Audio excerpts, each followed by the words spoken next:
Salut tout le monde, c'est KFR, bienvenue pour une nouvelle vidéo sur l'Orcana. Je vous avais dit la semaine dernière que je vous ferais un petit point avant de partir en Italie pour le tournoi de Bologne. J'ai pu faire mon set championship, mon dernier set championship Ursula ce week-end, ça s'est bien passé, j'ai pu faire top 4, j'ai perdu en demi-finale contre un deck Butchie pour changer, voilà, ma némésis absolue, ce Butchie.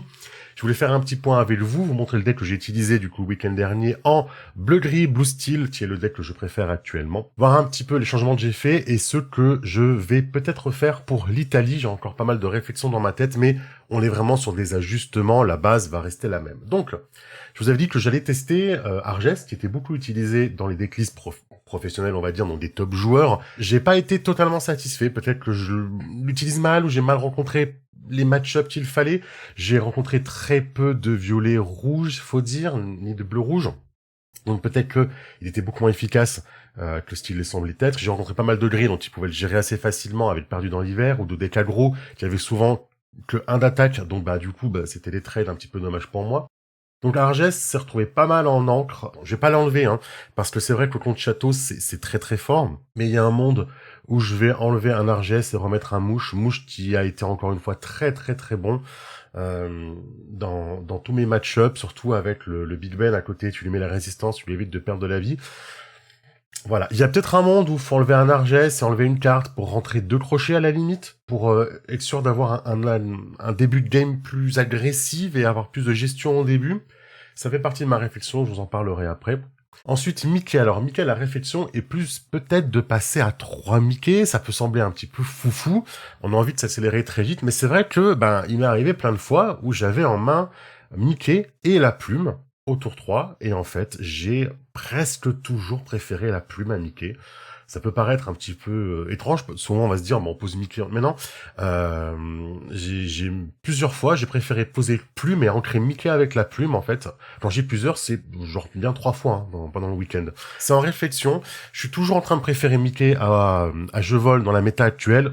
Je le répète, j'ai dit la semaine dernière, mais j'ai une préférence pour Je Vole en général, mais dans la méta actuelle, avec encore des Butchie et des Team Undisputed, je préfère Mickey, qui se fait pas défausser sur la chanson, etc.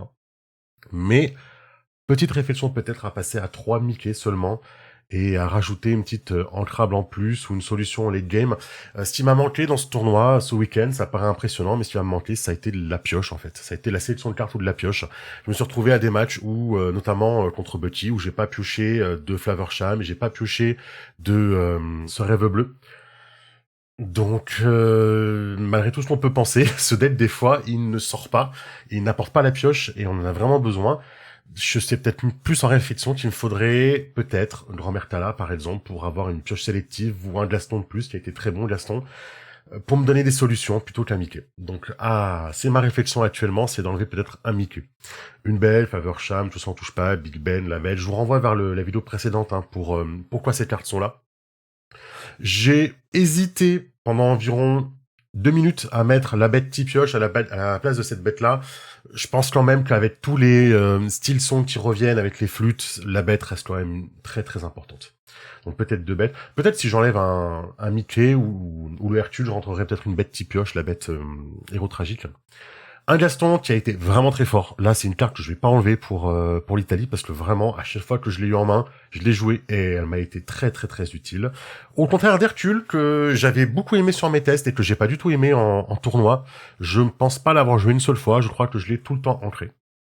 Donc, c'est pas impossible qu'il sorte Hercule pour ajouter une bête type pioche, héros tragique. Franchement, je le sens bien. Un deuxième Gaston, peut-être. Ça ferait monter une petite non ancrable, dans ce cas-là, j'enlèverais un Mickey. 4 fées clochettes, 4 Tamatoa, c'était très bien. J'ai enlevé la Ariel pour ajouter un Tamatoa. J'adore Ariel, la Ariel bleue qui est insaisissable, je crois, et qui permet de l'aurer à 5 si on a plus d'items que l'adversaire.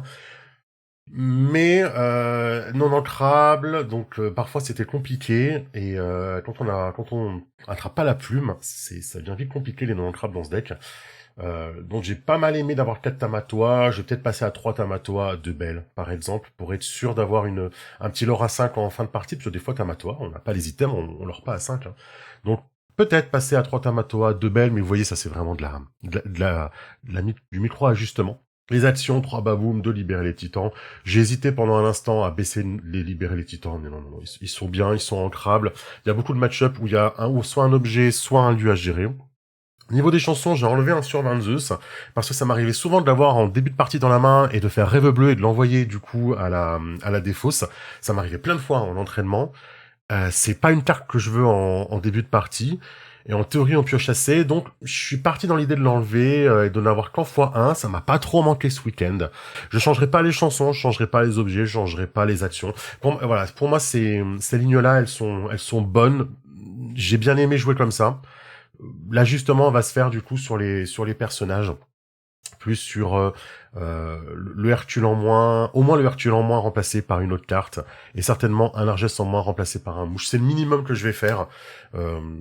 Et puis ma réflexion va être encore sur enlever un Tamatoa pour mettre une Belle à la place, ou enlever un Mickey pour mettre une carte ancrable ou un deuxième Gaston, mais quelque chose qui me permettra d'aller piocher ou d'aller choisir de la carte, comme une Grand-Mère Tala ou un autre Gaston, comme je disais. Voilà, voilà, voilà. Donc c'était la réflexion. Et puis on va croiser les doigts pour le tournoi de Bologne.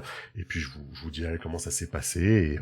Et on verra bien pour le set prochain. Je vous ferai peut-être une petite vidéo, si ça vous plaît, sur le prochain set Lorcana, le set 5.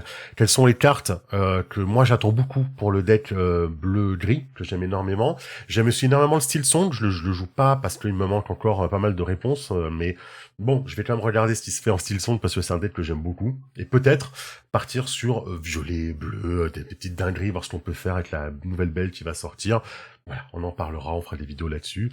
À bientôt tout le monde, et jouez bien.